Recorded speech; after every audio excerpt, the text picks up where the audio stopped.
말씀을 듣고 지키는 이들은 행복하여라. 할렐루야. 주님께서 여러분과 함께 또한 사제의 영과 함께 루카가 전한 거룩한 복음입니다. 주님 영광 받으소서. 그때 예수님의 어머니와 형제들이 예수님을 찾아왔지만 군중 때문에 가까이 갈 수가 없었다. 그래서 누가 예수님께 스승님의 어머님과 형제들이 스승님을 뵈려고 밖에 서 계십니다 하고 알려드렸다. 그러자 예수님께서 그들에게 이르셨다. 내 어머니와 내 형제들은 하느님의 말씀을 듣고 실행하는 이 사람들이다. 주님의 말씀입니다. 그리스도님 찬미합니다.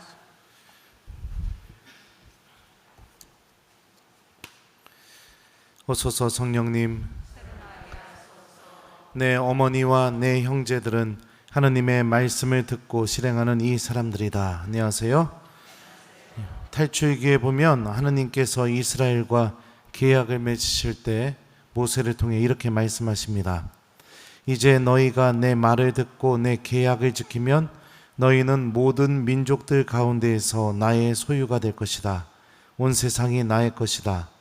그리고 너희는 나에게 사제들의 나라가 되고 거룩한 민족이 될 것이다. 하느님과 관계를 맺게 된다는 것, 특별한 관계를 맺게 된다는 것은 어떤 의미냐?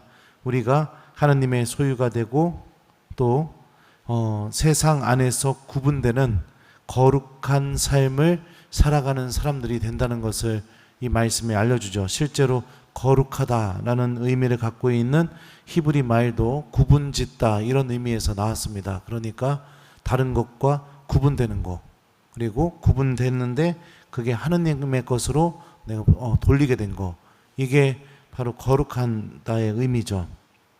그러니까 명확하게 구분되는 모습이 있는 게 신앙인들의 모습인 거예요. 그러니까 물에 술 탄 듯 술에 물 탄 듯, 저 사람은 천주교 신자인지 아닌지 하나도 구분이 안 되고 살아가는 거, 이거는 신앙생활 잘못하고 있다는 그런 뜻이라도 볼 수 있죠. 그러니까 신앙인은 구분되는 모습이 있어야 됩니다. 명확하게. 그 구분되는 모습이 오늘 일독서에 등장해요. 유배에 갔다 오자마자 이스라엘 사람들이 제일 먼저 했던 게 뭐냐? 성전을 다시 공사한 겁니다. 하느님과 만남의 장소를 다시 재건한 거죠. 그리고 나서 그 다음에 했던 게 뭐냐? 오늘 일독서에 나오는 장면들이에요.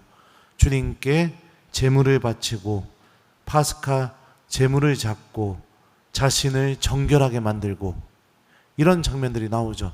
누가 시켜서 그런 게 아니라 하느님에 대한 믿음이 이런 선택을 하도록 자연스럽게 만들어 버린 겁니다. 읽어드릴게요. 돌아온 유배자들은 첫 달과 연 나흘 날에 파스카 축제를 지냈다. 사제들과 레위인들은 일제히 자신을 정결하게 하였다. 그래서 그들은 모두 정결하게 되었다. 그런 다음 그들은 돌아온 모든 유배자들과 동료 사제들과 자기들이 먹을 파스카 제물을 잡았다. 구분되는 모습, 세상 사람들과 명확하게 다른 모습, 그 모습이 오늘 일독서에서 이스라엘 사람들을 통해서 드러나게 되죠. 하느님과 깊은 관계를 맺고 있다는 거, 특별한 관계를 맺고 있다는 거, 그리고 절대로 떨어질 수 없는 아주 강한 관계를 맺고 있다라는 그 표징이 무엇이냐? 내 안에서 사람들과 다른 모습이 분명히 나와야 되는 것이고 존재하고 있다라는 것을 의미하는 겁니다. 누구 때문에? 하느님 때문에. 이게 여러분들 신앙인이라고 합니다. 그리고 이 믿음을 갖고 있는 이들 안에서 반드시 첫 번째로 나와야 되는 가장 명확한 구분된 행동, 그게 오늘 예수님의 입을 통해서 선포됩니다. 내 어머니와 형제들은 하느님의 말씀을 듣고 실행하는 이 사람들이다. 그러니까 예수님과 혈연관계를 맺는 거, 혈연관계를 맺는다는 것은 무엇을 의미하죠? 하느님이 나의 아버지가 되신다는 것을 의미해요. 우리가 하느님의 자녀가 된다는 것을 의미하고요. 그죠? 세례성사로 우리는 모두가 하느님의 자녀가 되었습니다. 그러면 하느님의 자녀로서 가장 독특하게 세상 사람들과 명확하게 구분되는 모습이 뭐냐? 말씀을 듣고 실천하는 겁니다. 이게 천주교 신자의 모습이에요. 여러분들 천주교 신자입니까? 천주교 신자입니까? 예. 그러면 말씀을 듣고 실천하는 모습이 있어야 됩니다. 이게 없으면 어떤 의미가 될까요? 세례성사를 통해서 우리는 하나님을 아버지로 섬기게 되었지만 하나님을 죽을 때까지 아프게 하는 그런 아들이겠죠. 집 나간 아들처럼. 그냥 부모님과 아무 관계를 맺지 않는 그런 아들처럼 그러겠죠. 요한복음에서도 예수님께서는 당신의 양들에 대해서 이렇게 말씀하십니다. 내 양들은 목자의 음성을 알아듣는다. 그러니까 들음이 예수님의 양들이 갖고 있는 아주 독특한 특징이고, 들음이 하느님의 자녀들이 갖고 있는 아주 독특한 특징이고, 이게 세상 안에서 세상 사람들과 명확하게 구분되어서 저 사람은 천주교 신자, 그리스도인, 하느님을 믿는 사람이라고 명확하게 구분되는 기준이 되고 있다는 것을 의미해요. 들음을 중단한 신앙인들이 너무 많이 있습니다. 너무 많이 있어요. 그러니 말씀을 듣고 실천하는 삶이 없으니 어떤 일이 벌어지겠습니까? 하느님과 관계가 맺어지지를 않는 거예요. 관계가 맺어지지 않게 되면 어떻게 돼요? 여러분들 명절이잖아요. 집에 안 오는 아들들 전화도 안 받아요. 그러면 어떻게 됩니까? 부모 마음이 막 속이 타고 왜 연락이 안 될까 하더라도 그거는 그 부모 마음일 뿐인 거예요. 자식은 몰라요. 아무것도 느끼지가 않습니다. 변화도 일어나지 않고 아버지의 뜻대로 움직여지는 삶도 존재하지 않습니다. 그런데 너무 신기한 건 뭐냐? 누차 몇천 번 이렇게 얘기해도 바뀌지가 않습니다. 들리지가 않아요. 들을 마음이 없어요. 그런 신앙인들이 굉장히 많습니다. 안타깝죠. 안타까워요. 여러분들 혼내려고 하는 게 아니라 내가 혼자서 승질이 나가지고 그런 거예요. 베드로는 요한복음 6장을 보면 예수님의 많은 제자들이 예수님을 다 떠납니다. 이 말씀은 듣기가 거북하다. 누가 듣고 있을 수 있겠는가? 이러면서 예수님의 제자들이라고 거기 써 있어요. 제자들이 다 떠납니다. 그래서 예수님이 베드로에게 12사도에게 물어봐요. 너희도 나를 떠나겠느냐? 그때 베드로가 이렇게 대답합니다. 그러자 시몬 베드로가 예수님께 대답하였다. 주님, 저희가 누구에게 가겠습니까? 주님께는 영원한 생명의 말씀이 있습니다. 스승님께서 하느님의 거룩하신 분이라고 저희는 믿어왔고 또 그렇게 알고 있습니다. 예수님을 떠나지 못하는 이유를 뭘로 이야기하고 있죠? 1번, 예수님과의 친분. 2번, 영원한 생명의 말씀. 몇 번이에요? 네, 영원한 생명의 말씀. 이것 때문에 예수님을 못 떠나는 거예요. 이게 예수님에 대한 참된 믿음을 갖고 있는 신앙인의 모습인 거예요.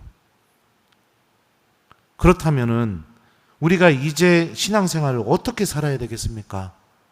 명확하죠. 주님의 말씀을 듣고 실천하는 삶을 사는 게 이 하나님 자녀의 모습인 거예요.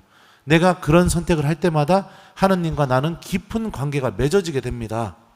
그러니 사랑하는 우리 교우 여러분들 대부분은 지금 이 삶을 살고 있어요. 제가 볼 때는, 그죠? 시모님이 미사 끝나면 복음 말씀도 물어보고 기억하고 실천하고 이러고 있죠. 하지만 그 개 중에 또 안 하고 계시는 분들이 있어요.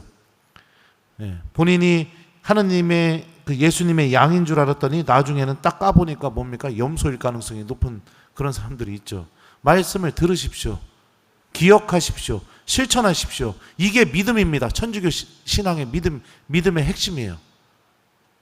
다른 데 없습니다. 말씀을 듣고 기억하고 실천하는 거.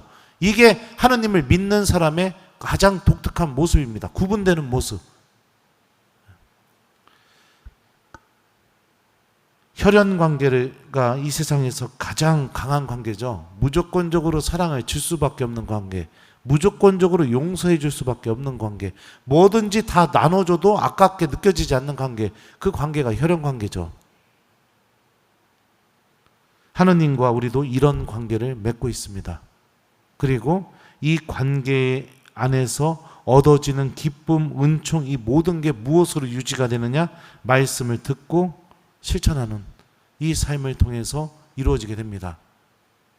그러니 이제부터 마음을 고쳐먹으시고, 혹시라도 내가 그동안 이것과 아무 상관없이 살았다면 마음을 고쳐먹으시기 바랍니다. 그리고 오늘부터 주님의 말씀을 지금 이 순간부터 듣고 기억하고 실천하십시오. 이게 우리가 교회로부터 받은 믿음의 본질입니다. 다른 것은 없습니다. 말씀을 듣고 기억하고 실천하는 것, 이게 천주교 신자가 다른 사람들과 명확하게 구분되는 모습입니다. 명확하게 구분되는 모습. 오늘 하루를 마무리하면서 여러분들 숙제 드립니다. 여러분들 하느님의 자녀고 예수님의 형제입니다. 그러면은 오늘 복음 말씀처럼 주님의 말씀을 듣고 실천하는 사람이야겠죠. 주무시기 전에 내일 복음 말씀 읽으시고, 그리고 내일 실천한 말씀 한 구절 정하고, 그리고 오늘 하루를 마무리하셨으면 좋겠습니다. 그리고 내일 아침에는 곧바로 내가 어제 정해놓았던 말씀 기억하고 그 말씀 실천하면서 살아가는 하루를 살도록 노력해 보는 게 당연히 하느님의 자녀로서 해야 할 일입니다. 여러분들은 다른 사람들과 믿음 때문에 구분되는 모습이 있습니까? 그 구분되는 모습이 하느님과 깊은 관계를 맺어주고 있습니까? 그 구분되는 모습이 하느님을 절대로 포기하지 못하게 만들고 있습니까? 말씀을 듣고 실천하는 삶, 바로 이 삶은 제가 드린 그 질문에 하느님을 절대로 놓을 수 없게 만들어준다고 그렇게 대답하게 만들어줍니다.